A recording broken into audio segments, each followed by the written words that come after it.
Dans le monde d'aujourd'hui, difficile de leur échapper. Ils sont partout, ces écrans. À peine nés, nos tout-petits sont intrigués par nos mobiles. Que ce soit sur nos mobiles qu'ils nous empruntent ou sur nos ordinateurs qu'ils maîtrisent rapidement bien mieux que nous, ils sont obnubilés par ces images qui défilent, ces sons, ces applications. Sauf qu'en tant que parents, qui souhaitons le meilleur pour nos enfants, on sait que tout ça doit être régulé, tant au niveau de la quantité que de la qualité des programmes. Mais comment fixer ces limites? Et puis, quel est le point de vue de la pédagogie Montessori face à ces nouvelles technologies?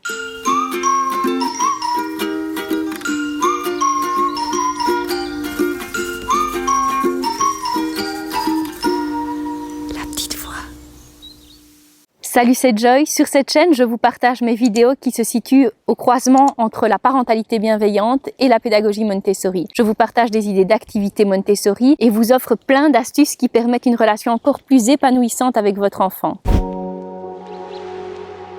Qu'est-ce que l'approche Montessori recommande comme temps d'écran pour nos enfants? Eh bien, la réponse est simple. A priori, on pourrait se dire que pas d'écran du tout. Mais j'aimerais être plus nuancée par la suite. D'abord, réfléchissons selon la philosophie. Pourquoi est-ce que je dis pas une seule seconde d'écran? Parce que si on y réfléchit, les écrans ne peuvent pas avoir d'intérêt pour la pédagogie dans le sens où elle se base sur les expériences sensorielles, cette pédagogie, où la main est notamment l'outil le plus précieux de l'apprentissage selon Montessori. Elle insiste d'ailleurs sur l'intérêt de l'expérience pratique. L'enfant doit vivre l'expérience pour la comprendre. Aller dehors, découvrir le monde, la nature, participer aux activités, toucher. Et si on laisse un enfant devant un écran et qu'il est assis, qu'il reçoit de l'information de façon passive avec tous ces sons, ces flashs, ces informations pour lesquelles l'enfant n'a peut-être pas d'intérêt ou pas suffisamment de maturité, ça ne fait pas sens dans ce que l'on propose dans un environnement Montessori. Mais finalement, cette réflexion est bien plus à nuancer qu'elle n'y paraît, vu que le docteur Montessori n'a jamais donné un seul avis de comment utiliser ces appareils, que ce soit la TV, les tablettes ou les mobiles, étant donné que, de son temps, aucun écran n'existait.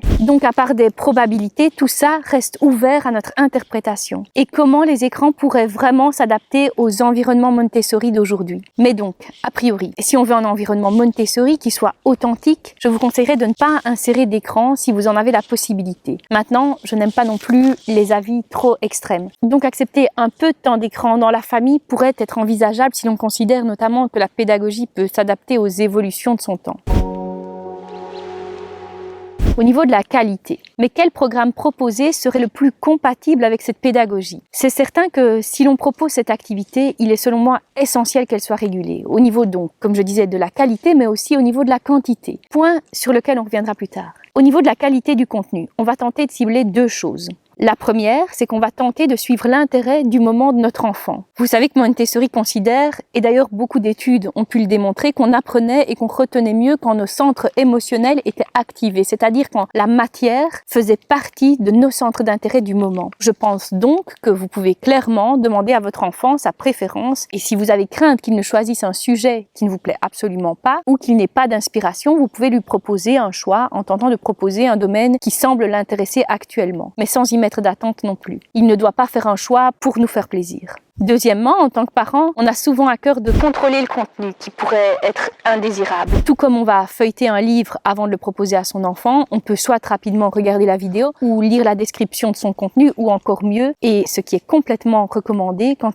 notre enfant est plus petit, c'est d'être présent lors de la diffusion. Ça va nous permettre d'introduire une part active dans une activité clairement passive à la base. Cette présence va nous permettre d'ouvrir le dialogue et d'impliquer notre enfant en tant que sujet actif. Je pense que c'est possible dès 2 ans. Une fois la diffusion terminée, on va pouvoir discuter avec lui de ce qu'on a vu, de ce qu'il a compris ou appris. On peut lui demander aussi comment il se sent après ce visionnage. Vous savez que Montessori préfère ce qui s'apparente au plus au réel. Bien entendu, des images ne remplaceront jamais le réel, mais elles peuvent être tirées du réel. Alors, si c'est possible pour vous, il est recommandé de ne pas introduire de contenu sorti de l'imaginaire d'une autre personne que son enfant avant ses 6 ans. Donc, pas de fées, pas de pirates, pas de Père Noël ou comme je vous parle dans cette vidéo que je vous laisse juste ici au-dessus de l'écran. J'ajouterai aussi de tenter de proposer du contenu sans violence et avec de belles valeurs qui vous tiennent à cœur, avec de jolies leçons de vie ou de belles morales. À cet âge, peu importe ce qu'ils regardent, leur esprit est absorbant. Le cerveau traite une multitude d'informations à la seconde. Ils apprennent à chaque fois qu'ils voient quelque chose.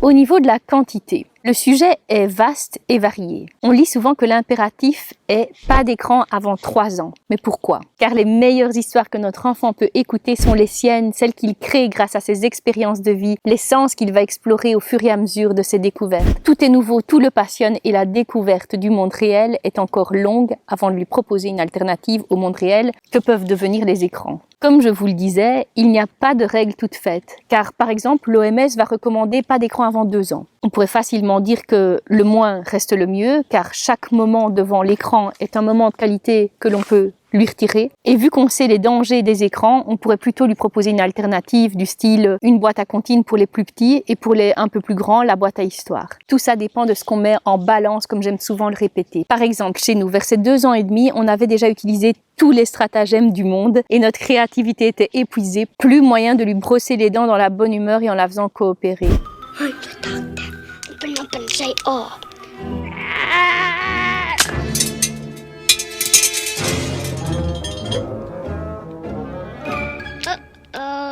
On a finalement craqué pour la mettre devant une vidéo dont elle choisissait le thème. Vu que j'étais enceinte, elle demandait souvent à voir des nouveau-nés ou des extraits de reportages animaliers. Dans ce cas, on tentait de trouver des extraits où le lion rugissait plutôt qu'avec une voix off qui expliquait ce qui se passait. De cette façon, on tentait de se rapprocher un maximum de la réalité. Pour autant que ça se limite à 2-3 minutes de brossage de dents ou même le fait de lui brosser les cheveux, parfois ça aidait beaucoup quand ils étaient trop emmêlés. Et ça me convenait entièrement car ce sont des extraits du monde réel que l'on peut difficilement reproduire à 2 pas de chez nous et pas non plus tous les jours. Mais donc, pour ce qui est question de savoir ce que l'on va mettre en balance, c'est une question fort personnelle et qui dépend à nouveau de vos valeurs et de celles de votre famille. Certaines familles vont préférer cuisiner un repas super sain, quitte à prendre du temps et à laisser leurs enfants devant la TV. Ou bien, il tient parfois à cœur pour d'autres familles qui vivent loin de leurs proches et de leurs amis que le bébé soit impliqué dans la vidéoconférence qu'ils ont avec leurs proches. Et encore, pour d'autres, il va plutôt s'agir de permettre au couple un moment, le dimanche matin par exemple, afin d'être de super bonne humeur au réveil et d'avoir boosté et nourri son couple pour la semaine. On opterait d'ailleurs bien pour cette solution dans les prochains mois avec notre petite fille. Au final, peu importe votre situation, il n'y a que vous qui sachiez ce qui est bon pour vous et pour votre famille. L'important, je pense, c'est d'avoir bien connaissance des directives et d'agir en connaissance. On entend parfois cette théorie, donc que rien avant 3 ans, entre 3 et 6, on tente de limiter au maximum à 1 heure par jour, et à partir de 6 ans, on peut introduire certains jeux vidéo, et à 12 ans, les smartphones.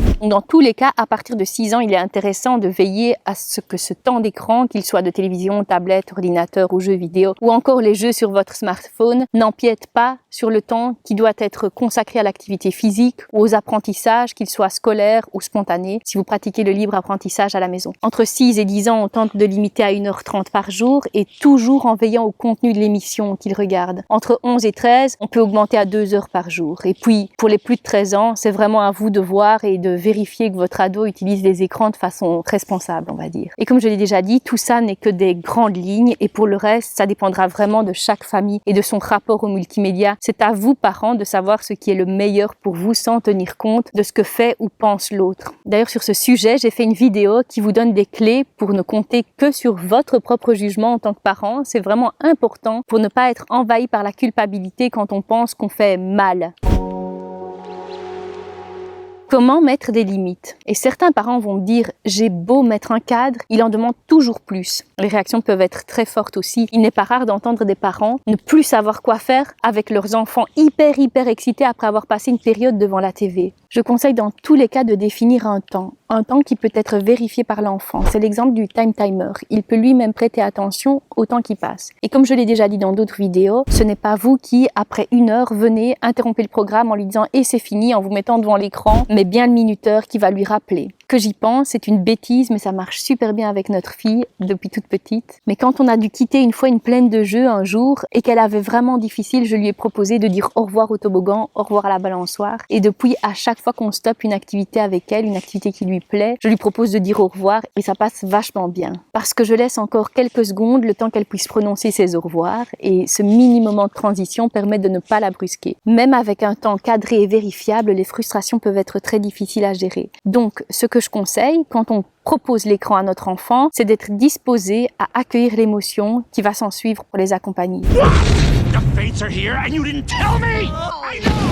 si vous êtes en manque d'inspiration sur les méthodes d'éducation positive, je vous laisse ma vidéo sur le sujet. Parfois, quand on retrouve nos enfants super excités, il est bon d'aller s'aérer l'esprit, changer d'air. Et quand on réalise que nos enfants ont difficile avec cette transition, on peut aussi anticiper. Et avant même d'allumer l'écran, prendre quelques secondes pour se demander comment organiser l'après. Qu'ils réfléchissent déjà à ce qu'ils vont faire une fois que l'épisode ou le temps sera écoulé. Ça leur permet d'être plus vite disposés à passer d'une activité à une autre, parce qu'ils ont déjà mentalisé. Imaginez-vous que vous êtes en train de regarder une série et à la moitié de l'épisode, tout s'arrête. On serait bien frustré. Et imaginez-vous que pour l'enfant qui a difficile de réguler ses émotions, dû à un cerveau encore immature, c'est pire. On peut déjà fixer une activité qui est chouette pour juste après le temps d'écran permettre à l'enfant de se retirer en se réjouissant de ce qui va arriver. Et si votre enfant est un peu plus grand, on peut décider ensemble de l'activité et plus largement des moments TV durant la semaine. De cette façon, vous introduisez de la coopération et comme vous, comme moi, on est toujours plus enclin à respecter une règle quand on nous a permis de nous exprimer et quand on nous a donné la responsabilité et la liberté de faire partie du processus décisionnel. Et vous serez peut-être surpris qu'il proposera de ne regarder la TV que durant les week-ends ou que jusque 17h par exemple et puis plus d'écran. Et si ça reste compliqué pour votre enfant, vous pourriez tester d'autres méthodes de coopération comme celles qui vous sont proposées dans ma vidéo sur la coopération que je vous laisse juste ici, en haut de cet écran et dans le descriptif. Voilà les parents, j'espère que cette vidéo aura fait sens pour vous. Je reçois de plus en plus de messages de soutien de votre part. Je voulais prendre ce temps pour vous remercier. N'hésitez pas à partager ces vidéos et ces conseils qui vous ont particulièrement aidé. Pour celle-ci, j'espère que vous arriverez mieux à vous situer maintenant entre la pédagogie Montessori que vous tentez de mettre en place, mais aussi le cadre à fixer au niveau de la qualité et de la quantité, et puis finalement que vous ayez suffisamment de pistes pour tenir bon quand il est temps de quitter l'écran. Comme d'habitude, n'oubliez pas de me tenir au courant de vos expériences et de votre avis sur le sujet qui peut être sensible parfois. Je vous retrouve bientôt et d'ici là, soyez heureux.